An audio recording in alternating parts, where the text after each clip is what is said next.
Feliz días a todos, Dios les bendiga. Gracias, de verdad le damos a Dios por esta nueva oportunidad de estar con todos ustedes. Dice un buen proverbio que dejó Calvino: un perro ladra cuando su amo es atacado.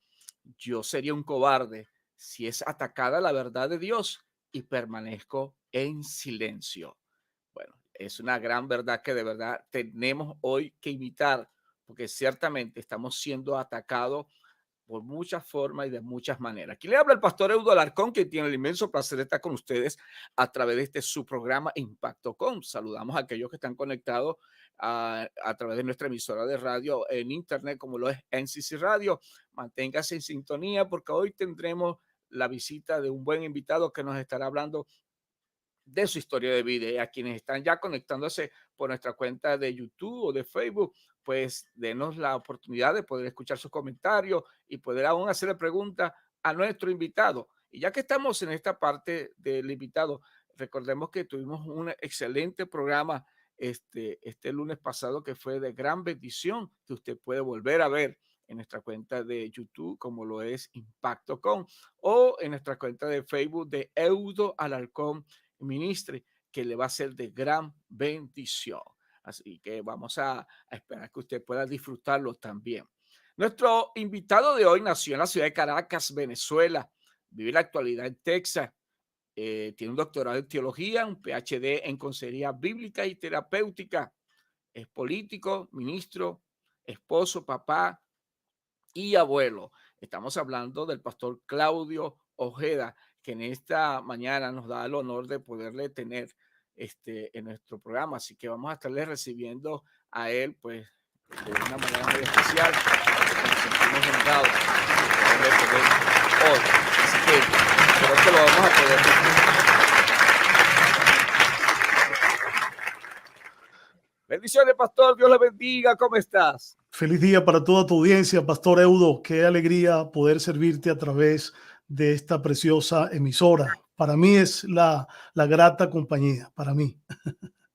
No, para nosotros es un honor poder tener un hombre de su trayectoria y de verdad que gracias por aceptar la invitación, porque sabemos que entre muchas ocupaciones y algunas otras cosas, realidades que nos rodean, gracias por sacar el tiempo para poder edificarnos. Pastor, hacía mención de que usted tiene un doctorado en teología, un PH en consejería, bíblica, terapéutica, pero también es político, es un ministro del Señor, es papá, es abuelo. Hablemos de esa etapa de su vida como político, porque yo sé que es muy difícil encontrar dentro de nuestra gente personas que hayan incursionado, como usted lo ha hecho, en la política. ¿Cómo fue su experiencia? ¿Era ya pastor? ¿Ya estaba ministrando? ¿Cómo fue esa experiencia para usted?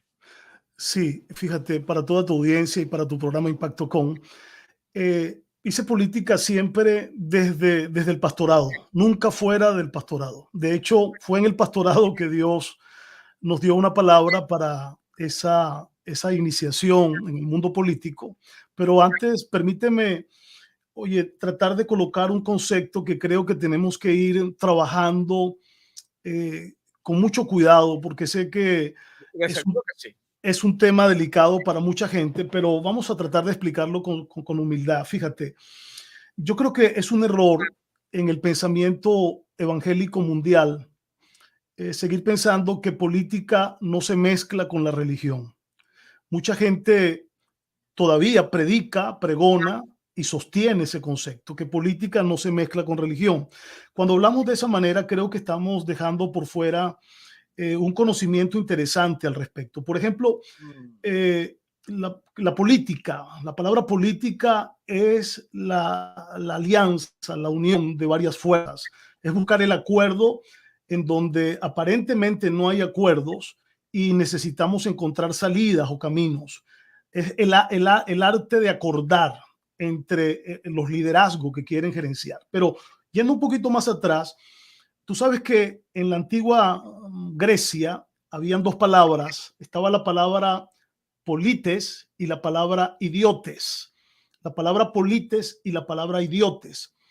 La palabra polites tenía que ver con las personas que creían que tenían que tener un discurso no solamente para las cuatro paredes de adentro, sino que tenían que tener un discurso para más allá de las cuatro paredes. Y eso te da origen a un segundo concepto. Por ejemplo, la palabra iglesia viene de eclesía. Eclesía, tú lo sabes seguramente mejor que yo. Eclesía es una composición de et con clesía. El prefijo et traduce llamados y clesía traduce afuera. Fíjate, los llamados afuera. Entonces, en la antigua Grecia se decía que una asamblea, una eclesía, no era otra cosa que una reunión de personas que discutían términos, pero que tenían su labor, que tenían su trabajo fuera de esa asamblea. De ahí la palabra eclesía. Cuando tú la estudias gramaticalmente, te das cuenta de que te invita a tener ese discurso, esa enseñanza, eso que de alguna forma te está siendo dado bien como ministro en el área en donde Dios te haya capacitado, para que lo compartas fuera de tus predios o de tus patios. Entonces, ahí se levantaron esos movimientos, los idiotes y los polites. Entonces, los idiotes, por cierto, con respeto de donde viene la palabra idiota, ellos decían que no era necesario, que el trabajo tenía que quedarse dentro, que lo que ahí se enseñaba tenía que ser solamente del consumo interno y no podía revelarse porque tal vez la sociedad no estaba lista para eso. Bueno, ese concepto fue en el camino deformándose y llegamos hoy a una iglesia moderna que todavía sostiene el principio de que política no se mezcla con religión. Mira, hubo un momento en la historia de mi vida ministerial, Pastor Eudó, que yo me asomaba al libro y me encontraba era con un manual de gobierno, un manual de gerencia, un manual de pacificación, un manual de instrucciones para que los países y las naciones vivan quieta y reposadamente. Hay un libro que lo dejó el Señor en la palabra y no lo podemos dejar de lado, el libro de los jueces. ¿Qué es ese libro? Todos sus capítulos hablan del comportamiento del gobernante, del comportamiento de las naciones, de darle cuando le daban las espaldas a Dios, Dios se alejaba de ellos. Cuando tomaban el manual que Dios establecía para que vivieran bien, Dios de alguna forma les permitía sosiego, tranquilidad, progreso y reposo. Ahí está. El no querer ver eso es de alguna manera pues quitar el libro de jueces del camino por señalarte un libro.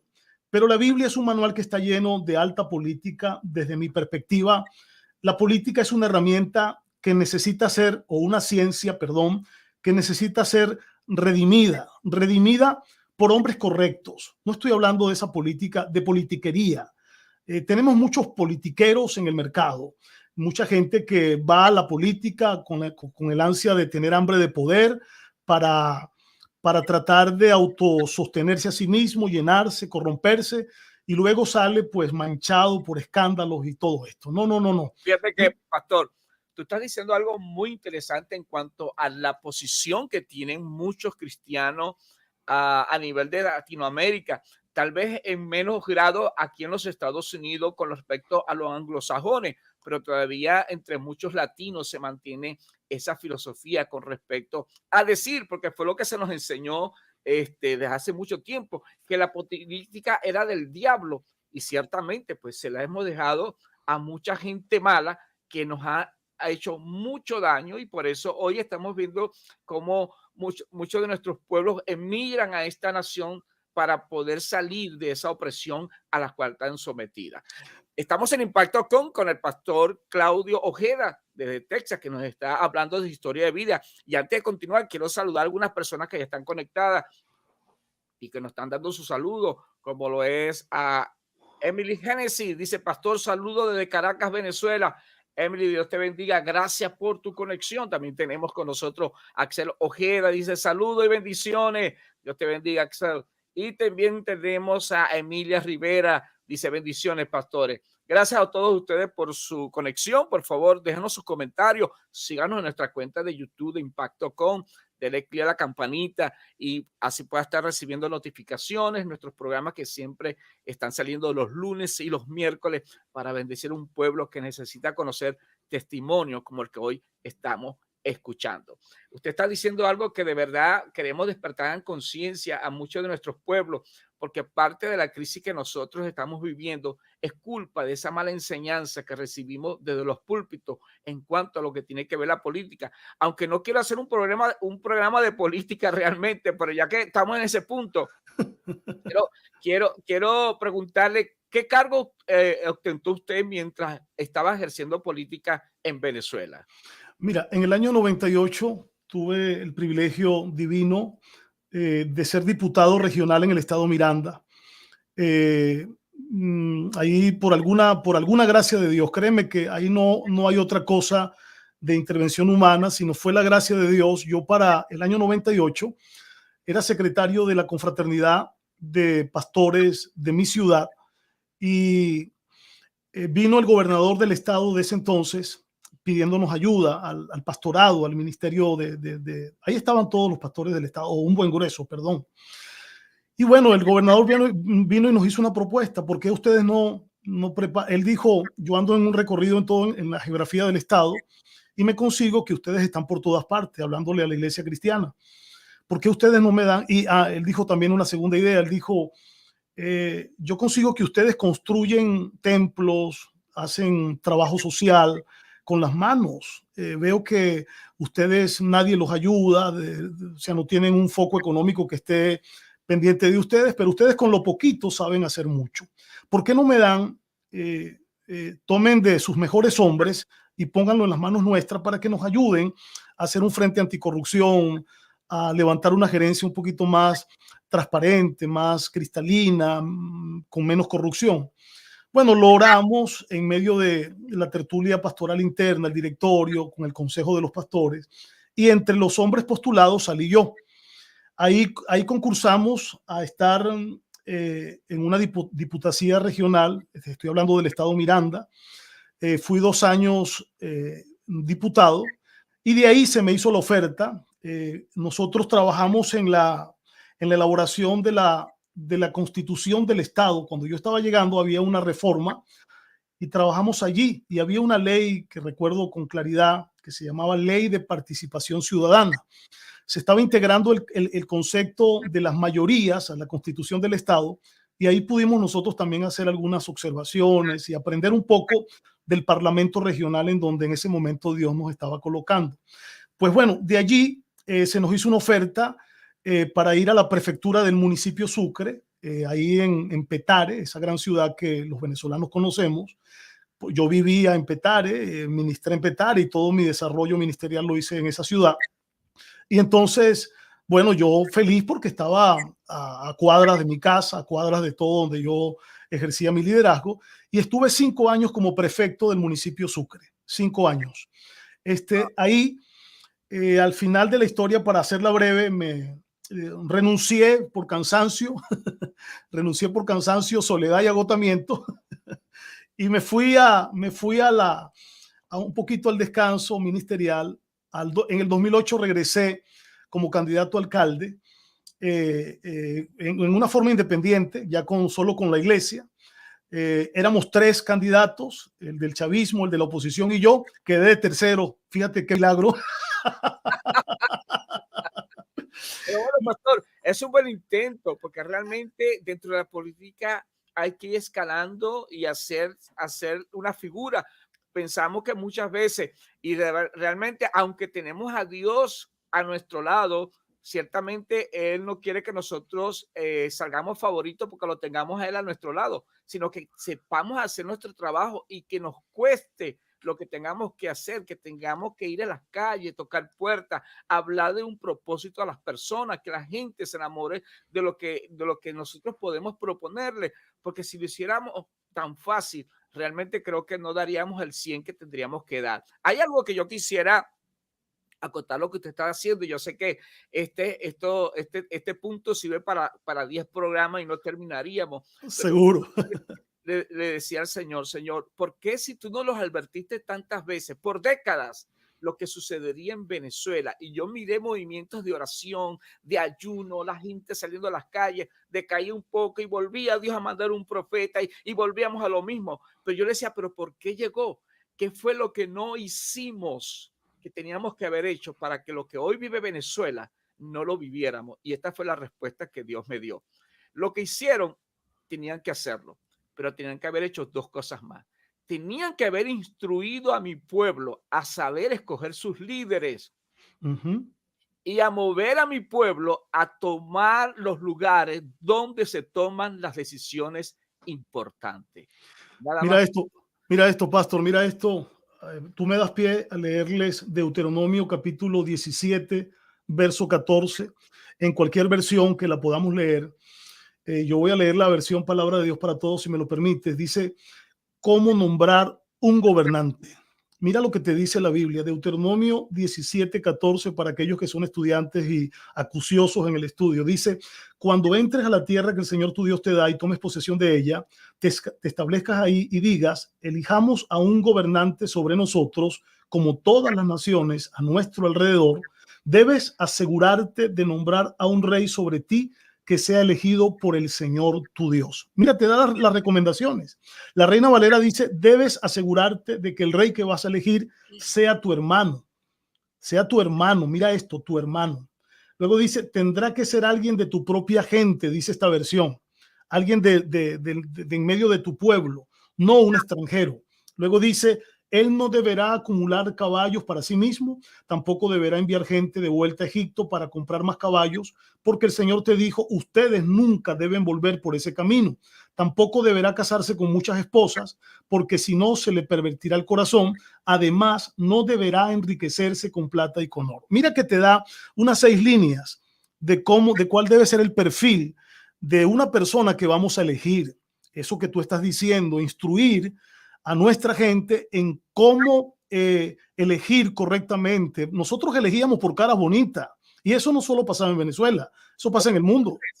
Por discursos, tú sabes, que bien armados, que nos hagan cosquillitas en el estómago, pero no elegíamos la reputación moral, no elegíamos la reputación familiar, no elegíamos los valores integrales de ese individuo que nos va a gobernar. Y creo que todo este capítulo de quebrantamiento que vive el país tiene que llevarnos a la reflexión.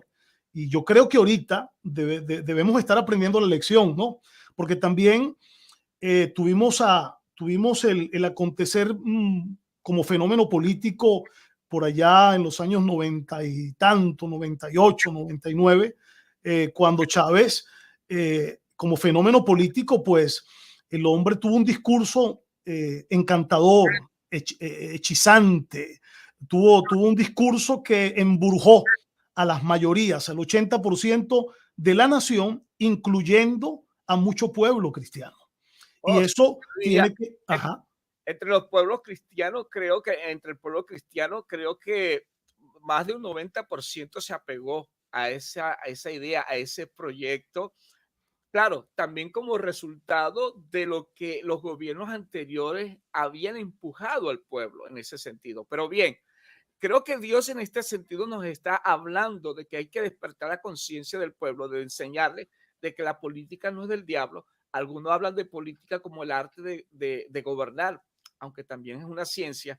Y entendemos entonces que si nosotros no nos preocupamos a poner gente como usted a lugares que, como eso, a tomar decisiones, ciertamente la historia se va a repetir. Yo le compartía esta palabra al pastor Satirio dos Santos, lo tuve una vez en el programa. Él ha hecho una transformación política, perdón, en Cúcuta, colocando gente, líderes de su iglesia, enseñándoles para que tomen esos cargos. Y eso ha dado un cambio abismal a la vida política de la gente en Cúcuta y de parte de Colombia. Y una de las cosas que mencionaba él, me decía, los venezolanos decidieron estar clamando afuera sin tener nadie adentro. Si Mardoqueo no hubiera tenido a Esther en el palacio, la historia hubiera sido otra, porque no hubieran sido salvos. Nosotros necesitamos tener a esas Esther o a esos David, a esos reyes que aman al Señor, que sean Dios marcándolos en su vida para gobernar nuestras naciones, para que así se cumpla lo que dice la Biblia, que cuando el justo gobierna, el pueblo se alegra. No, totalmente de acuerdo contigo, Pastor Eudo, porque lo ves también con Nehemías. Si Nehemías no suelta un nivel de oficio que era servirle, catar, revisar, que no se envenenara al rey, que además era su etapa de entrenamiento, y no obedecía una palabra que gravitaba en su espíritu y se movía a una ciudad en ruinas, como era Jerusalén en ese momento, pues la construcción del muro, que para muchos le costó años, Dios la ejecutó a través de un hombre llamado Nehemías en 52 días. Eso te habla de que debemos ir dejando de lado, y en esto hay que ser yo digo que hay que volvernos cirujanos con mucho cuidado, porque debemos revisar hombres llamados que tengan la humildad, que sean a prueba de maletinazo lleno de dinero, que sean a pruebas de moralidad, cuando todas las mujeres te las manden y te aparezcan por todo lo que de alguna forma ese liderazgo te invita a ver. Necesitamos filtrar esos hombres, necesitamos consolidar esos hombres y mujeres, necesitamos buscarlos en medio de nuestras congregaciones, no solo en Venezuela, sino en Latinoamérica y el mundo, de manera que le podamos traer a nuestras naciones eso que dice la palabra, ¿no? Vivir quieta y reposadamente. Cuando elegimos a una persona, cuando elegimos un brujo, nos estamos sometiendo bajo el liderazgo del brujo. Cuando elegimos a un santero, nos estamos sometiendo a la autoridad espiritual que ejerce sobre su liderazgo.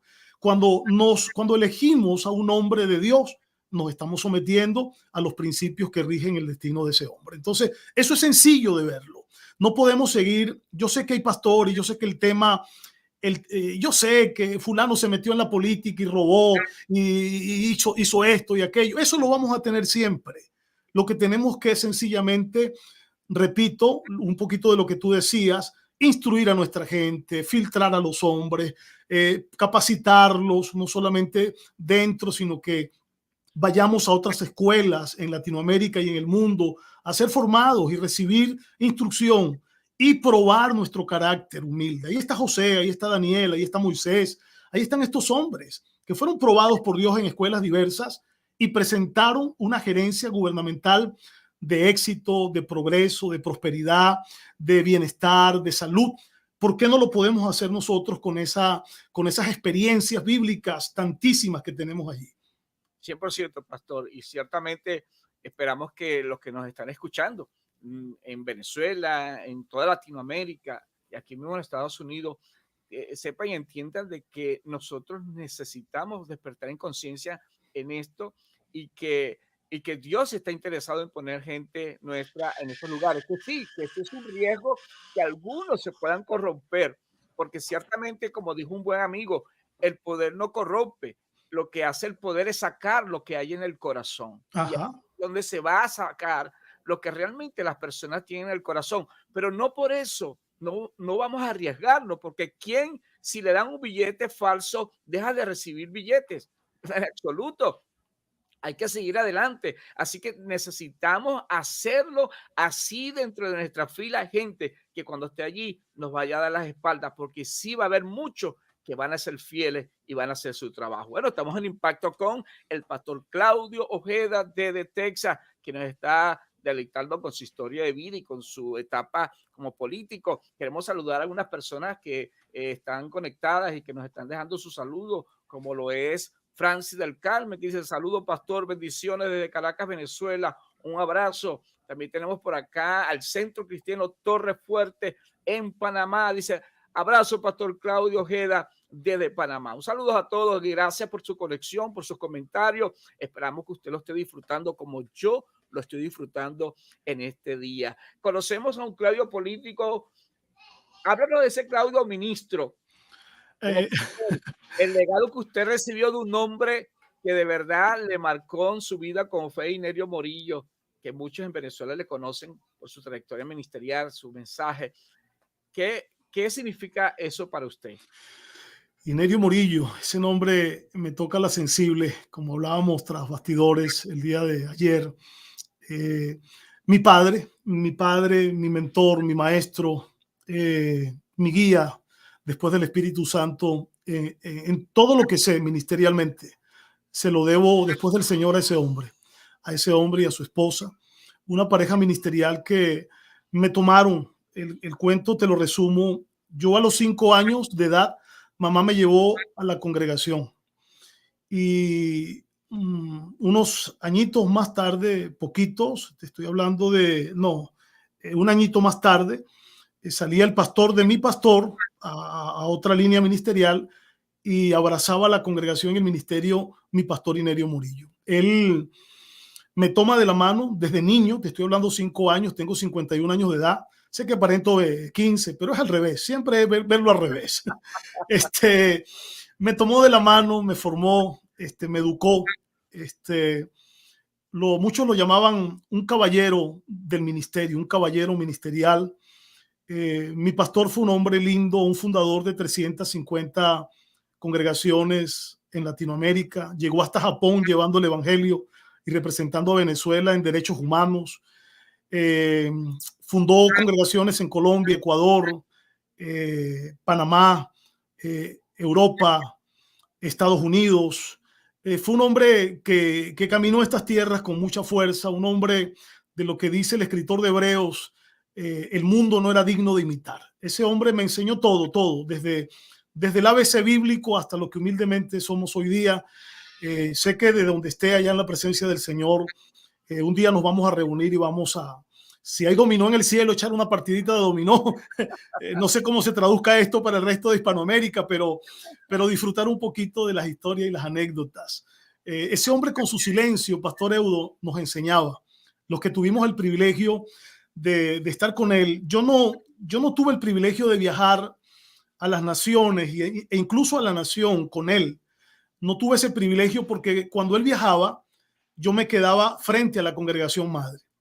Entonces, pero cuando lo tenía, tanto en la casa ministerial como en nuestra organización, en reuniones, en nuestros eventos, en nuestro campamento, yo lo disfrutaba un mundo. Y en casita, porque vivíamos también, tuve el privilegio de vivir, tenemos una casa de 3 pisos y él vivía en uno de los pisos y yo también vivía en uno de los pisos y ahí pues yo me le metía en el cuarto, tú sabes, yo tenía ese privilegio de tener la llave privada al cuarto de esos grandes hombres de Dios para escucharlos y mirarlos y aprender de ellos. Así que fue toda una aventura maravillosa de la cual estoy muy agradecido con el cielo, con Dios.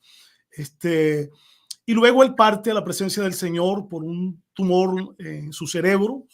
Finalmente el Señor decide llevárselo. Ya lo sabíamos antes de que él partiera, unos meses antes, el Señor nos había hablado de que se lo iba a llevar. Lo mantuvimos en silencio por razones pues de que esa no es una buena noticia para nadie. Y finalmente pues se cumplió la palabra que el Señor había dado. Se fue muy joven, a los 65 años se fue. Con intenciones de tocar, quedó pendiente Chile. Él estaba soñando con Chile, estaba soñando nuevamente soñaba con 3 naciones, Chile, Argentina y Ecuador, reforzar Ecuador. Él estaba soñando con esas naciones.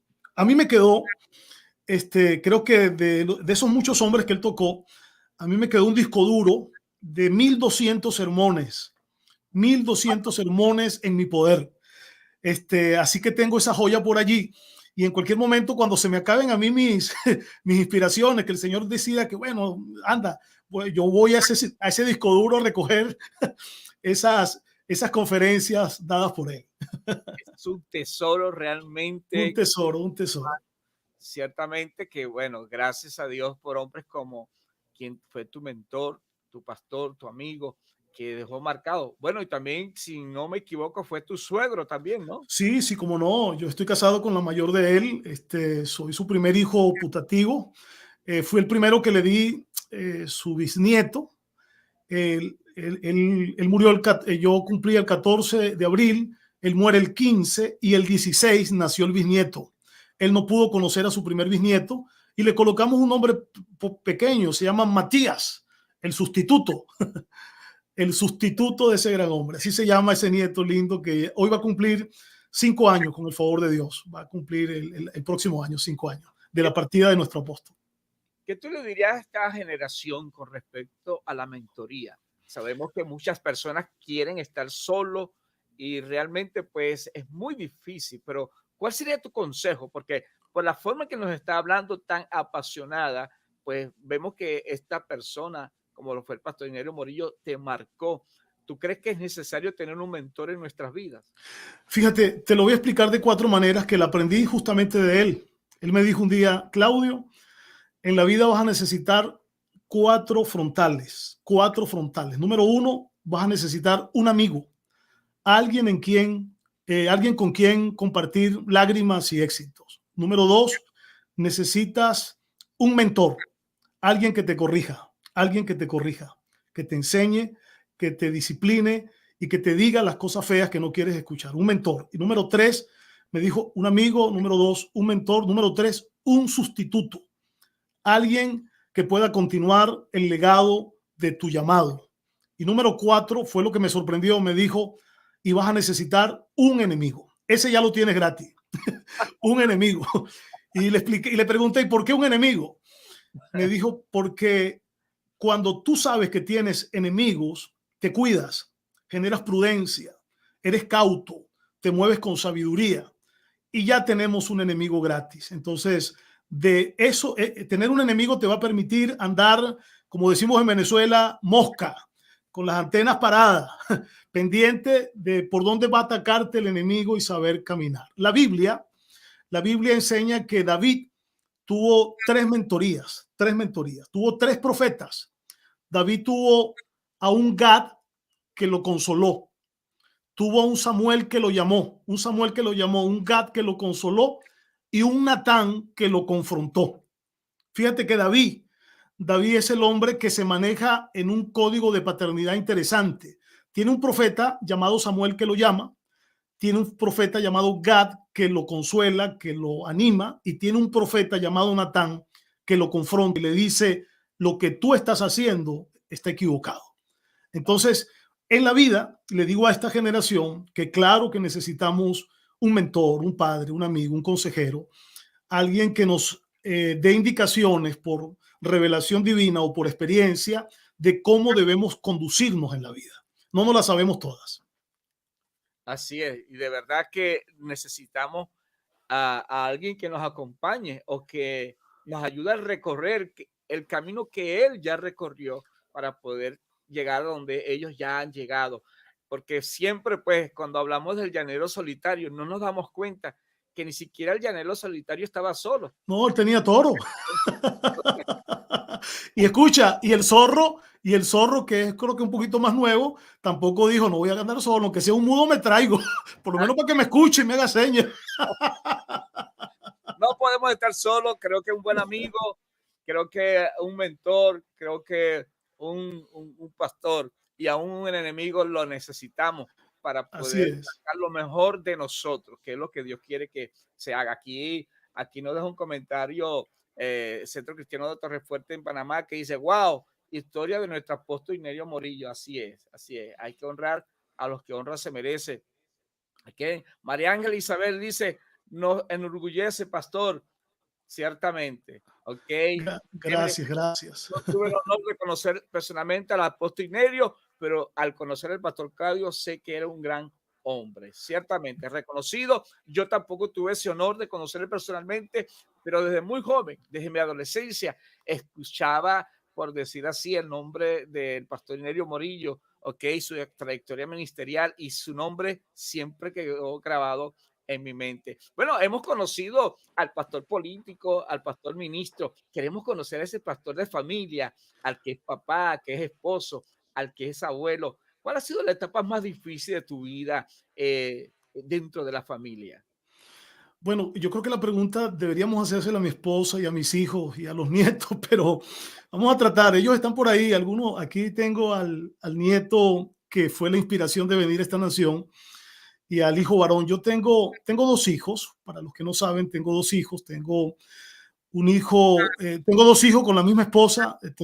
Vamos a cumplir 32 años de novio y todavía nos hablamos. Ya todavía nos hablamos y es bastante. Es importante, ¿no? Mira, la niña, ¿Cómo? Jocosidad venezolana. Solo nosotros que les escucho decir eso. Nosotros tuvimos, Dios nos dio el regalo de una niña, se llama Princesa Abigail. Ella es pastora en nuestro ministerio en Caracas, Venezuela, en la Congregación Madre. Ahorita dirigen junto a su esposo, que son una pareja pastoral linda. Ella fue la que me hizo abuelo temprano. Ella me dio 2 nietos, los primeros 2 nietos. Princesa con Osvaldito. Pastorean la parte juvenil y la adoración de la Congregación Madre ahí en Caracas, Venezuela. El segundo es Axel, que también es un pastor de adoración, un salmista. Está casado con Rosita. Están aquí conmigo, aquí en Laredo, en Texas. Y ellos nos regalan un nieto, Liam Gael. Tengo 3 nietos. Como padre, te puedo contar que yo puedo marcar 2 etapas. Ellos lo pueden corroborar mejor.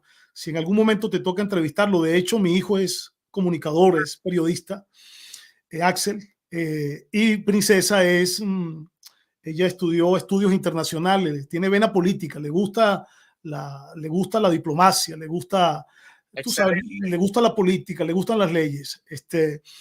Y bueno, pero yo creo que lo podemos resumir en 2 etapas. Tuve una etapa que fui muy militar. Tengo que reconocer que me equivoqué mucho. Fui muy severo. Mi esposa, muy tranquila, los que la conocen, saben que mi esposa es mi contraparte. Ella es la que me pone mesura, la que me aquieta. Ella es la que me dice, bájale 300 a esa velocidad que tú llevas. Y le agradezco a Dios por su vida, ¿no? Ella es la que te repito, me pone en la frecuencia modular, me la modula de tal manera que yo camine bien. Pero yo fui muy severo, fui severo en la formación. Yo era el que regañaba, el papá regañón. Yo era el del orden, yo era el de chequear que todo estuviera, la cama tendida, que no hubiese nada sucio en la cocina. Yo hacía las agendas de limpiar, de limpiar la casa, de limpiar los platos y todo esto. Y en sus puertas, ahí pegábamos, ahí te toca el lunes, te toca el martes a las 2, la cena, el desayuno. O sea, siempre fui así, muy metódico, muy militar. De hecho, yo quería ser militar. También hice ahí unos pininos de estudios, pero yo quería ser aviador. Pero imagínate, será de avioncito de papel, porque montarme en un avión, pues, me hace recitar el Salmo 119 completico. Así que inmadureces de muchacho, pero quería ser aviador. Presenté mis exámenes y hice algunos estudios allí. Pero volviendo al tema, fui muy rígido, fui muy exigente a mí mismo, a mis hijos. Ellos dicen que también tenía una buena parte de humor, siempre la he tenido. Ya en esta segunda etapa, ya viejo, ya abuelo, ya por ahí cuando entramos la etapa de los 40 para acá, yo siempre fui un viejito en mi manera de ser, pero de los 40 para acá me envejecí más rápido, prematuramente, y dije, pero ¿qué hago yo peleando con mis hijos? ¿Qué hago yo peleando con mis nietos? ¿Qué hago yo peleando por detalles y tonterías? Si tengo la sala sucia, es porque tengo un nieto que la ensucia. Hay gente que no tiene un nieto.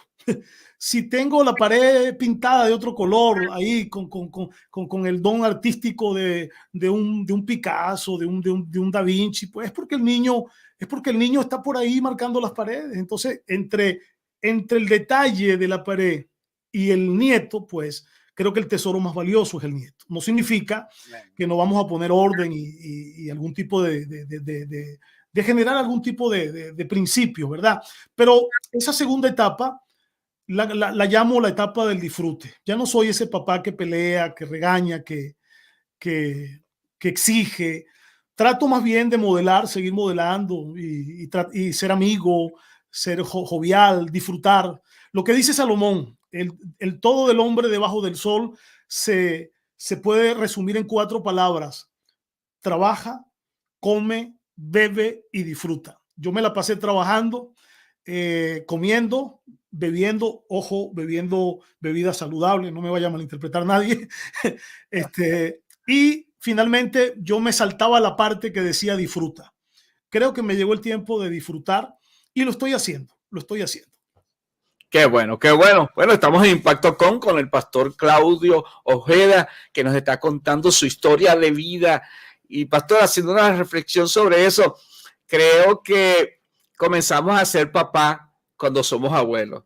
En nuestra etapa de papá somos muy rígidos, muy militar, muy a lo derecho.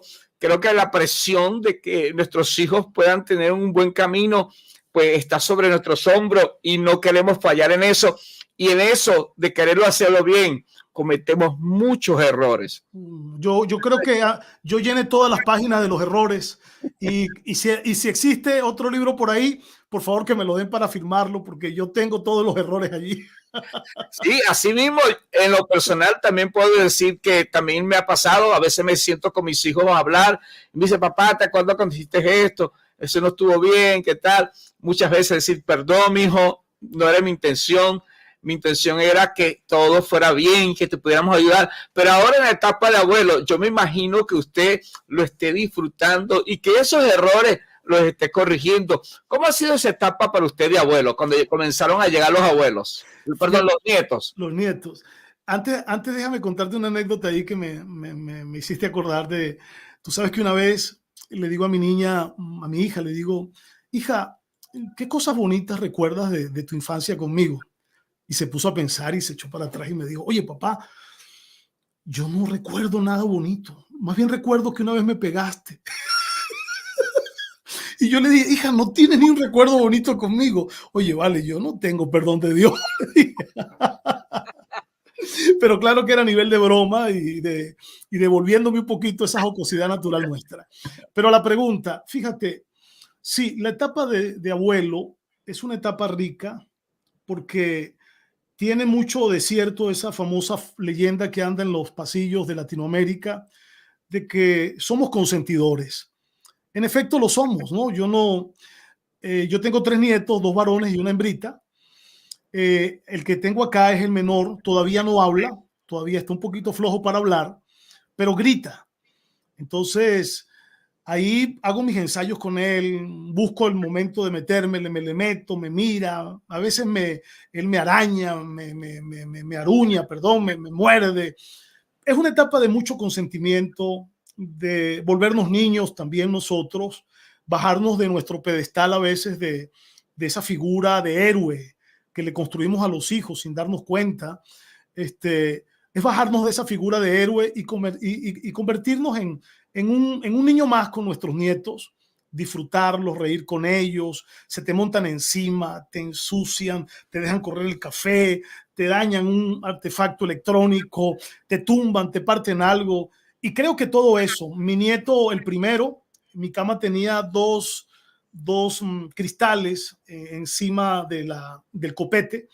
Y un día jugando conmigo se estrelló, venía contra mí, se estrelló y milagrosamente le dio la cabeza al cristal y lo partió. Y yo le digo, hijo, ¿estás bien? ¿Estás bien? Sí, sí, abuelo. Y él asustadito. Yo le dije, no pasó nada, solo se partió el cristal, pero tú estás bien, hijo. Entonces, yo creo que es eso, ¿no? Cobra más valor la vida, el disfrutar, el espíritu, el formarlo bien, el reír con ellos, el cuidarlos de que crezcan saludables y no solamente saludables físicamente, sino integralmente, su espíritu, sus emociones. Entonces, yo me la estoy disfrutando, yo la estoy, de verdad, anoche conversaba con los de Venezuela y ellos pelean para hablar conmigo ahí en el WhatsApp. La niña es la menor de la segunda de los 3, pero es una lorita, ella se te mide a cualquier conversación. Por ejemplo, una sobrina que está con ellas ahí dice, ese es mi abuelo, y la sobrina dice, ese es mi tío. No, no es tío, es abuelo. Entonces, tú los disfrutas. Yo creo que la etapa se resume en disfrutarlos. Excelente. Bueno, esperemos que aquellos que nos están escuchando puedan tomar consejos, que realmente pues cada etapa tiene su valor y su importancia, pero lo importante es que lo podamos disfrutar, porque si no lo disfrutamos, entonces lo vamos a sufrir y yo prefiero disfrutarlo. Espero que usted también tome esa decisión. Estamos con el pastor Claudio Ojeda de Texas, que nos está deleitando con su historia de vida, que de seguro está marcando la vida de otros también. Tenemos aquí también el saludo de alguien que le deja una expresión como lo es Elizabeth Morillo, que nos dice, doy gracias a Dios por ti. Eres un hombre extraordinario, amor en todas las áreas. Saludo en sintonía. Gracias, Elizabeth. Dios te bendiga. Qué hermosas palabras. De verdad que sí. Y todos aquellos que quieran dejar sus comentarios, saludar a nuestro buen amigo, el pastor Claudio Ojeda, pues lo pueden hacer con toda libertad. Epa, pastor, esa es mi esposa. Oye, con razón, está ganando puntos, brother. Esa es la mujer que Dios me regaló, que me ha tolerado, que ha sido el equilibrio y el balance, me ha corregido, me ha ayudado, me ha perdonado mis errores, porque he cometido muchos, y me ha perdonado y está conmigo y me ama, y eso jamás tendré como pagárselo a Dios. Ella es un regalo del cielo, la amo. Sí, sí, seguro que sí. Gracias, pastor, por esas palabras. Y ese debe ser nuestra expresión hacia nuestras esposas, usted hacia su esposo, porque ciertamente lo que Dios nos da es para que lo disfrutemos y podamos también hacer que esa persona lo disfrute al lado nuestro. Todo tiene un comienzo, pastor, y sé que para usted llegar a ser lo que es hoy, tuvo un inicio en su vida. Háblanos de ese Claudio antes de conocer a Jesús. ¿Quién era Claudio Ojeda? Era un soñador, bueno, que desde muy niño, como te dije, estoy en la congregación desde los 5 años. El primer tetero que me dieron fue de Biblia. Mamá me llevó muy temprana edad, a los 5 años, a la congregación. Y mamá, fíjate que mamá Dios le dio una palabra y le dijo, tengo un hermano mayor que vamos ahí cerquita, y mamá en relación a ese hermano y a mí, ella decía, perdón, uno de mis hijos se va a casar con la hija del pastor de la congregación. Fíjate, desde niño nos dijo eso. Entonces yo decía, no, hombre, ese debe ser mi hermano Frankie, que es el mayor. Franklin debe ser el hombre, porque a mí esa muchacha me cae mal. Ella es muy altiva, se cree muy grandota, y yo soy un tipo de barrio, yo soy un tipo de calle, así que de pueblo, así que yo no soy. Pero bueno, la historia patenta la verdad. Hay un dicho en Venezuela que al que no le gusta se le da doble. Se le da doble, sí. Y yo fui el privilegiado. Dios me dio a la novia, luego la esposa. Duramos 3 años y medio de novios. Luego nos casamos y luego vinieron los hijos. Pero era inquieto, era soñador. Mi juventud, mi adolescencia, muy pobre, mi familia muy pobre. Vivíamos en un sector popular de Petare, con un legado de pobreza en mi familia muy tremendo. Muy pocos pasaban de la primaria. Mucha gente murió, primos hermanos en drogas, en calle, en delincuencia. Pero de alguna forma Dios tenía un plan con mamá. Soy el quinto de 13 hermanos, 13. O sea, teníamos un equipo de fútbol y 2 jugando banca, creo que es algo así. y mamá con ganas de seguir metiendo goles. Sí, así es. Entonces, todos estamos en el Señor. Todos estamos en el Señor, gracias a Él. Hay otro pastor en la familia de mis hermanos, hay otra pastora, hay una profeta, el resto son líderes comprometidos con el reino en diferentes áreas, coreógrafos, otros son maestros, otros emprendedores, otros son empresarios. Hay de todo en la familia. Como hay tantos, a veces se me olvida, pero paso semana para llamarlo. Tú sabes, hoy me toca uno, el otro día el otro, y así voy. Y de repente saludo a uno 2 veces y me digo, pero ya no me llamaste ayer.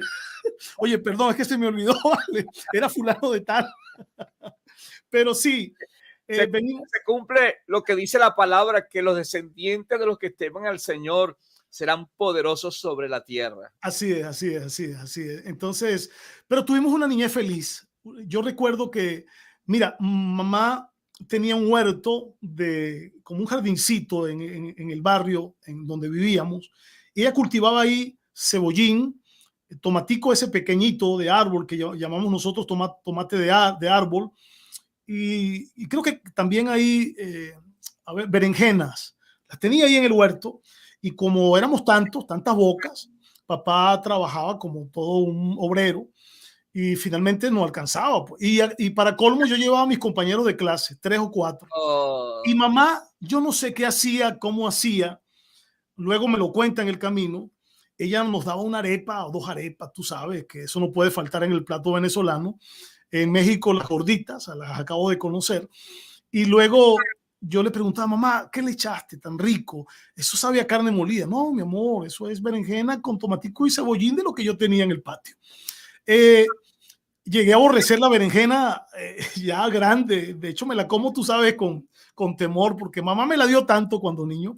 Pero teníamos una infancia feliz. Dormíamos 8 en una misma litera. Hay que ser feliz, acomodado y bien acomodado para dormir 8 en una litera. Pero recuerdo eso con cariño y con mucha placidez, es la verdad. Yo digo que esos son recuerdos felices y tal vez podríamos decir de un pasado triste, cuando hay tanta carencia, pero que hoy recordamos con alegría y con gozo cuando vemos a todos haber surgido, tener profesión, abrirse camino en muchas situaciones difíciles y alcanzar cosas que otros no han alcanzado. Eso nos hace ser feliz. Y qué bueno que Dios hace eso con nosotros. Pastor, nos queda poco tiempo para terminar el programa y de verdad me siento muy honrado de haberle tenido y que haya compartido con nosotros su corazón, hablándonos de su vida política, de su vida ministerial, de su familia. Y quisiéramos ya cerrar esta parte, que nos hable de cómo fue ese encuentro con Jesús, cómo fue que Jesús cautivó su corazón, esa palabra, ese mensaje, y qué fue lo primero que cambió en su vida cuando Cristo tomó su corazón. Pero antes de que usted nos responda esa parte, ok, porque ya sabemos que desde muy niño comenzó en la iglesia, pero aunque nosotros comenzamos en la iglesia, hay un momento en que tenemos que decirle a Jesús, entra a mi corazón. Queremos saludar a José Clemente Vivas Quintero, que nos saluda desde el estado Zulia, en Venezuela. Dice, saludos, mi hermano, bendiciones. Espero que esté muy bien. Bendiciones. Amén, amén. Gracias por remarcar, es que esté muy bien, ¿ok? Porque verdaderamente cuando estamos en las manos del Señor, estamos en las mejores manos. ¿Qué nos dice esa pregunta, pastor? Fíjate, septiembre del año 88, jamás lo olvidaré, tenía 18 años de edad.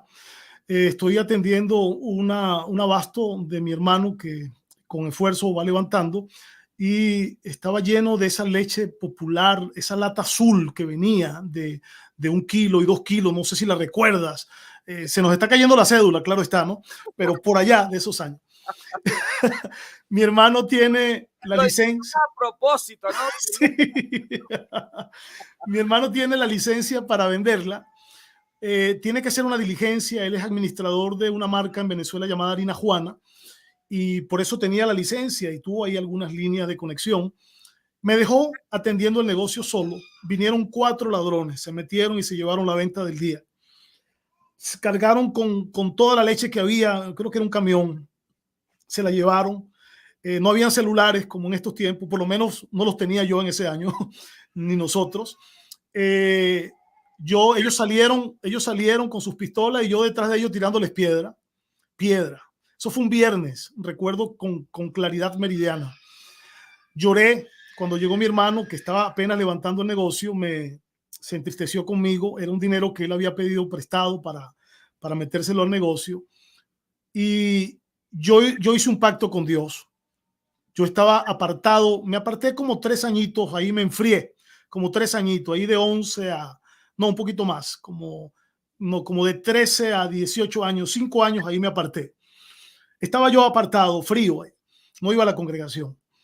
Y le dije, Señor, si tú verdaderamente existes, yo no sé qué tú vas a hacer, pero mi hermano necesita pagar un dinero el lunes, eso fue el viernes. Si tú provees ese dinero, no sé cómo, yo el domingo de arriba voy a estar en la iglesia para siempre. Esas fueron mis palabras con él. Mira, no recuerdo los detalles, pero sé que el milagro se dio el lunes. Mi hermano me dijo, quédate tranquilo. Me llegó un dinero que me debían, me tenían retenido, me lo pagaron. Ya puedo subsanar la deuda de la leche. No pasa nada, no tenemos ninguna pérdida, vamos a seguir para adelante. Me acordé de lo que le había prometido el viernes al Señor y el domingo siguiente nos reuníamos en el cine, el cine de Palo Verde, que todavía están, pero ya no funcionan. Y ahí nos reuníamos. Me tiré desde las 9 de la mañana hasta las 2 de la tarde. Cerraron la iglesia y yo le pregunté al conserje que si me podía quedar porque yo quería llorar, yo no paraba de llorar. Yo le agradecí a Dios que devolvió ese dinero a mi hermano. Y ahí le dije al Señor en esa mañana, le dije, yo quiero servirte para toda la vida.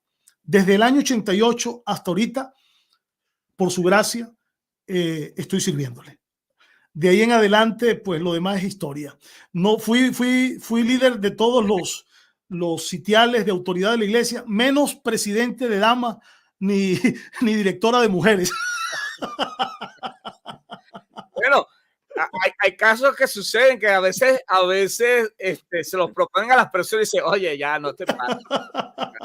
Bueno, este ha sido de verdad Impacto con el pastor Claudio Ojeda, que de verdad ha sido muy divertido, edificante, muy nutriente poder estar con él en este día. Ya terminando nuestro programa, recordándoles que el próximo lunes estará con nosotros la actriz y directora de teatro Elida Durán, que desde Nashville, Tennessee, estará hablando de su historia de vida, que de seguro le va a bendecir. Pastor, hagamos una oración ya para cerrar el programa por aquellos que van a recibir a Cristo. Tenemos 3 minutos para hacerlo, para que aquellos que quieran recibir a Jesús entreguen su corazón a Él. Y también que hiciéramos algo que no he hecho en ninguno de los programas. Oremos por el presidente de Venezuela. No estoy hablando por el que está ahorita, sino por el que Dios ya escogió y marcó para hacerlo. Amén. Fíjate, para todos nuestros oyentes, Jeremías 29, verso 11. Sé muy bien lo que tengo planeado para ustedes, dice el Señor. Son planes para su bienestar, no para su mal. Son planes de darles un futuro y una esperanza. Dios, los planes que tiene para usted, para mí, para toda esa audiencia, para nuestras naciones, es futuro y esperanza. Planes de bien y no son planes de maldad. Vamos a orar, vamos a orar. A toda esa audiencia que todavía no ha tenido el privilegio de entregar su vida a Jesús, hoy lo puede hacer sencillamente diciéndole, Señor Jesús, puede repetir detrás de nosotros, Señor Jesús, entra en mi corazón, conviértete en mi Dios, en mi Señor y en mi Salvador. Ocupa el trono de mi vida y haz de mí la persona que tú quieres que yo sea. Inscribe mi nombre en el libro de la vida desde hoy para siempre. Yo te recibo como mi Dios, como mi Señor y como mi Salvador. Recíbeme como tu Hijo. Gracias, Dios. Amén. A través de esa sencilla oración, usted le ha entregado su vida a Jesús y puede buscar una congregación cristiana que esté cerca, de doctrina saludable, donde usted pueda ser educado, formado, consolidado en su fe y luego sumarse a ese ejército grandioso de evangelizadores en el mundo. Y la segunda oración, con el permiso del pastor Eudo, es por ese presidente que viene y también por este presidente actual. Sé que esto que estoy diciendo puede sonarle duro a mucha gente, pero si él se arrepiente, también va a encontrar una cabida en los brazos amantes del Señor. Amén. Claro que sí. Padre, oramos por este presidente que tenemos presente, que no lo ha hecho bien. El 90% de nuestra nación lo sabe. Se ha equivocado, Señor, y todavía se equivoca planteándose salidas electorales que finalmente no dan a la solución que requiere el país. Señor, necesitamos una salida o una elección presidencial en donde contemos si deseamos o no el presidente, y obviamente el rechazo es mayoritario, no porque sea algo, sino que sencillamente su gerencia ha sido reprobada con los que califican su gerencia en el país y en el mundo entero. Oramos también por ese nuevo ser que tú vas a colocar en la silla presidencial. Señor, permite que sea una persona que tenga temor a ti. Permite que sea una persona que tenga la palabra tuya, tus principios, como fundamento de vida. Permite que sea una persona de altura moral, una persona de matrimonio, de hogar, de familia. Permite que sea una persona preparada intelectualmente, de tal manera que pueda gerenciar las riendas de la nación. Señor, pero también permite que sea una persona humilde, sensible, para que pueda tener el oído inclinado al clamor de la gente y el oído afinado a la dirección que viene del cielo. Ese es el gobernante que queremos para nuestra Venezuela y para las naciones de la tierra, en el nombre de Jesús. Amén. Amén y amén. Bueno, gracias a todos. Ya algunos comentarios coloqué que hicieron. Esperamos que este programa haya sido de mucha bendición. Les esperamos el próximo lunes. Recuerden, estaremos con ustedes en este espacio de Impacto.